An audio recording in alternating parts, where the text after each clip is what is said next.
Good morning, YouTube fans. It's early in the morning here on Saturday, Zone 6A, and I just wanted to walk around and talk about the picnic table farming. I wanted to talk about the height and growth rate of plants associated with the design. And on the very bottom here, what we have is our beefsteaks. Now those grow larger. They're in tomato cages. And then right on the bench seat, I happen to have my sweet red Marconi's red peppers. Those beautiful peppers that you saw in another video where I captured the seeds.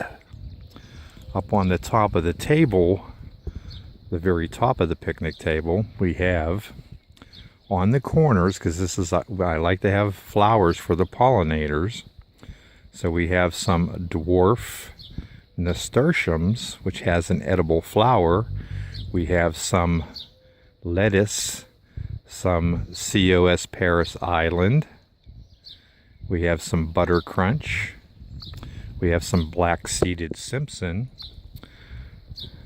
Right down the middle here, we have some perennial dianthus.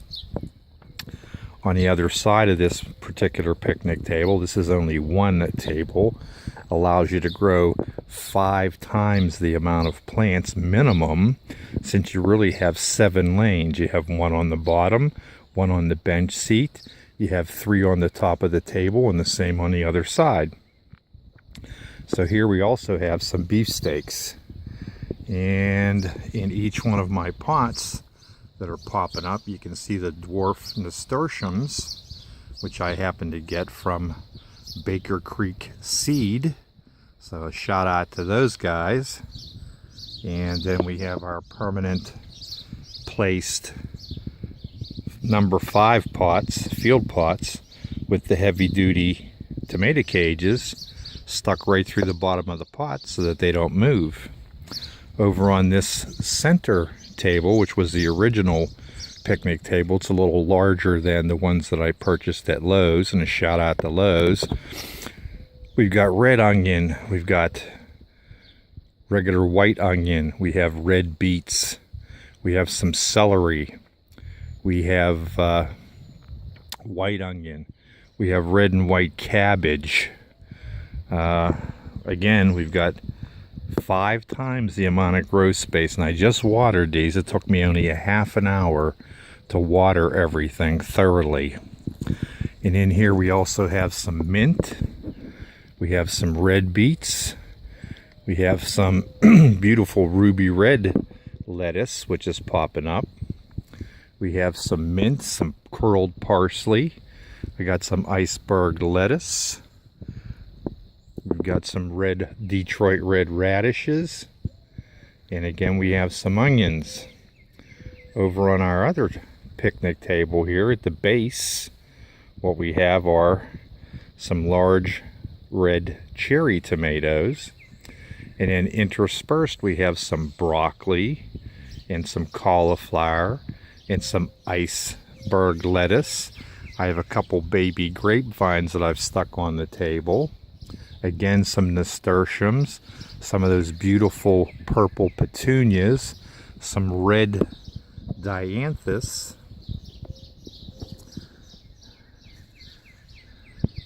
and as we go down here and look at this veritable food forest, you can see that it is just loaded. Now, in order to grow the volume of vegetables, fresh, healthy, organic vegetables, you would need 5 times the amount of space. You'd use 5 times the amount of water. This is just such a nice, convenient setup.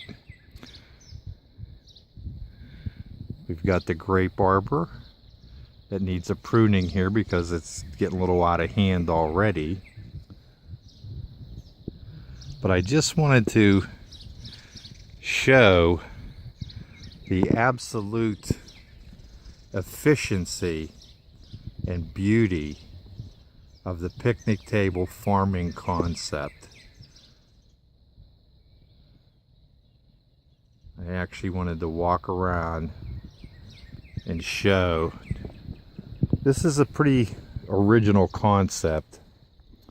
You know, people say, oh, you just place some pots on the picnic table. No, there's a lot of thought that went into this.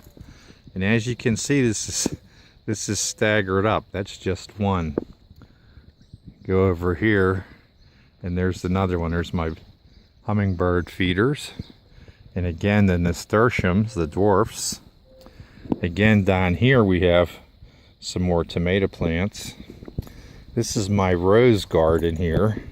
I got some nice roses and some tall sweet williams.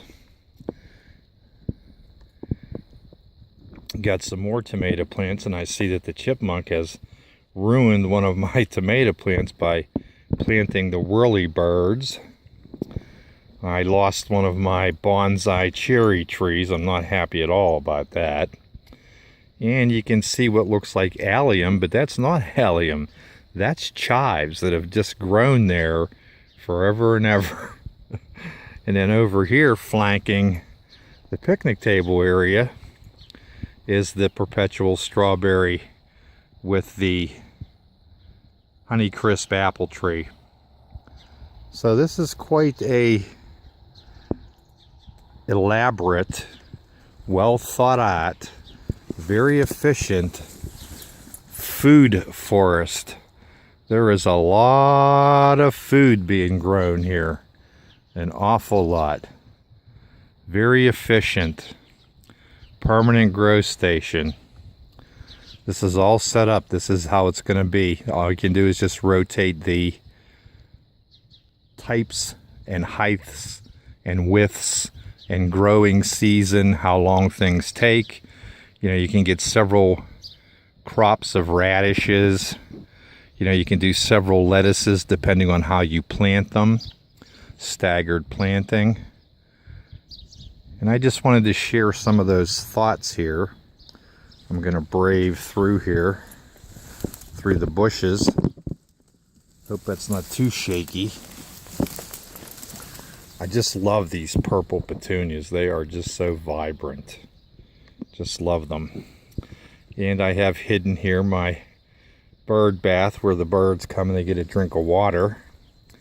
There's another nice pink azalea. He's quite happy.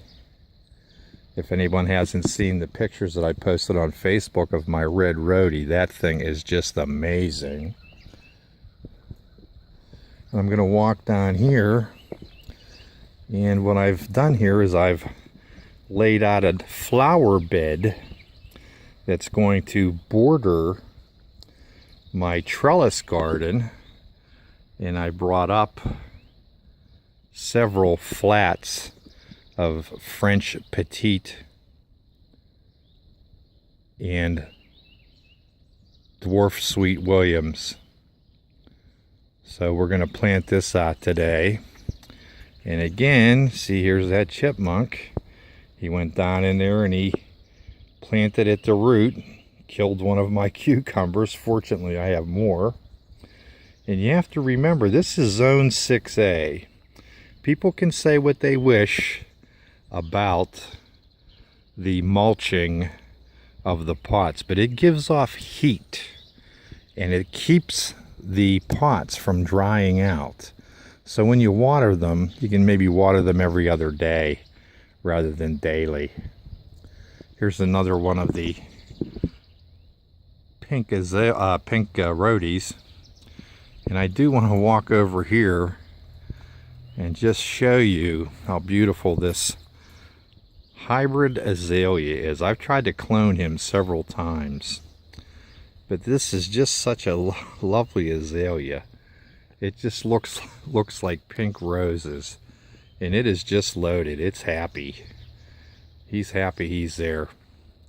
And now I'm going to walk down here, and I want to just show you, this is the walkway for the pool, which is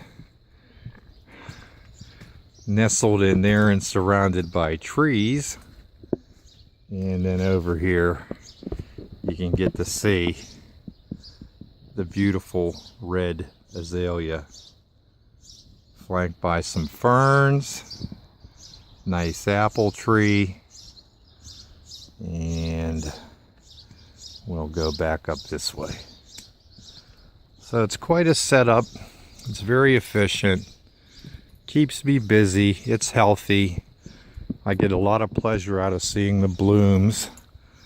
There's the 40-foot long pot garden, container growing, very efficient. And I've been growing for more than 30 years, and I've lived in this same spot for 33 years, coming up on 34. So get out of your comfort zone. Make a firm commitment. Just do it slowly. It doesn't have to be back-breaking work. It is a little bit time-consuming to set up. But once it's set up, you save so much time. I'm not in here weeding these. You know, I water them. When I water them, I walk around, and it gives me pleasure in the morning. You know, it's early in the morning here. The sun hasn't even come up but just a bit.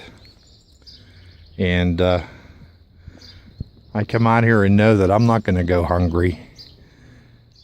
Yep, I'm not going to go hungry. They're not going to recall what I've grown here. You know, I don't have to worry about the E. coli contamination or chemical contamination or a spray that is a cancer-causing agent. This is just regular, thought out, well-planned, laid out picnic table farming. So here we are. Thanks for sharing a moment with me here and a few thoughts this morning. I hope that everybody gets out of their comfort zone, enjoys the Memorial Day weekend. It's Saturday here in Zone 6A. People haven't even planted yet. I have buds on my tomato plants. I have buds on my cucumbers. I have lettuce that I can harvest already. I have cabbage that's another couple weeks I might be able to start harvesting some of that.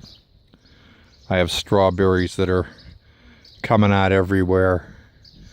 This is a vegetable and fruit forest is what this is. All right, YouTube fans. Glad to be able to share this with you. Remember, you are what you eat, and fresh is always best. It doesn't get fresher than just fresh picked. We can save this planet 1 yard at a time, beginning with your own. Make an effort. Get out of that all too comfortable zone. All right, be safe out there. It's a wild, wild world anymore, getting wilder every day. All right, good speaking with you. Y'all have a nice holiday. Be safe out there.